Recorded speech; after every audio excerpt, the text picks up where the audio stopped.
second time जाबाय बयखौबो गिबियावनो बरायनाय जाबाय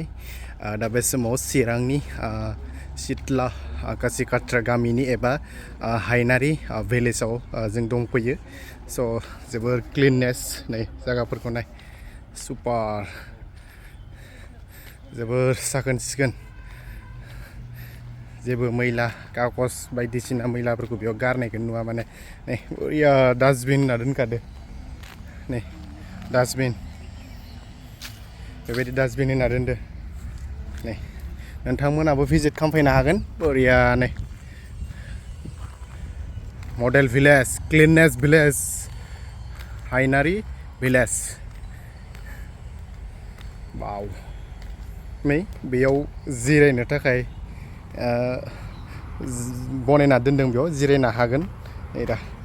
औवानि बानायदों बेयाव थानानै फटक लानो हागोन आरोना बरियासे नै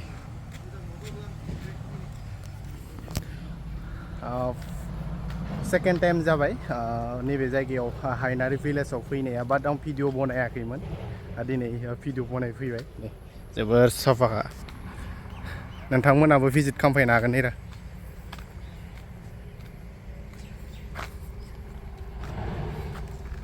मोजां नांबायना दा मोजां नांदों फार्स्ट टाइम नामा नियाव फार्स्ट टाइम खिन्थु थांलाय फैलाय खालामबाय थाबाबो आङो बे गामिखौ नुलांगौल' खिन्थु हाबनो सानो भिजिट खालामाखैमोन आरो दिनै फैनानै हाबबाय बहुद गोजोननाय मोन्दों आरो साखोन सिखोन बहुत साखोन सिखोन लाखियो गामिखौ मास्टर कैसा लगा ये बहुत अच्छा लगा ना जोंनि समाव बेबायदि साखोन सिखोन जायगायाव फैबा गाहाम नाङो गोसोखौ आरो फुङाव फैबावनो मोननांगौमोन एसे फुङाव फैबावनो मोननांगौ हाबबासैना बुंबाय फट' साफायनो बिराद मोजां नांगौमोन मर्निं वाक खालामनो बे लामायाव फार्स्ट टाइम ना बेनो फार्स्ट टाइम आंनिया सेकेन्ड टाइम जाबाय आरो भिडिअ बनायाखैमोन आरोना भिडिअ बनायाखैमोन बरिया आसा खालामो नोंथांमोना नैबे गामियाव हायनारि भिलेज चिरां डिस्ट्रिक्टआव दङ बियो नोंथांमोना फैनानै भिजिट खालामफैनो हागोन जोबोर मोजां प्लेस थाजिम नाङो गोसोखौ मोजां नाङो बेबायदि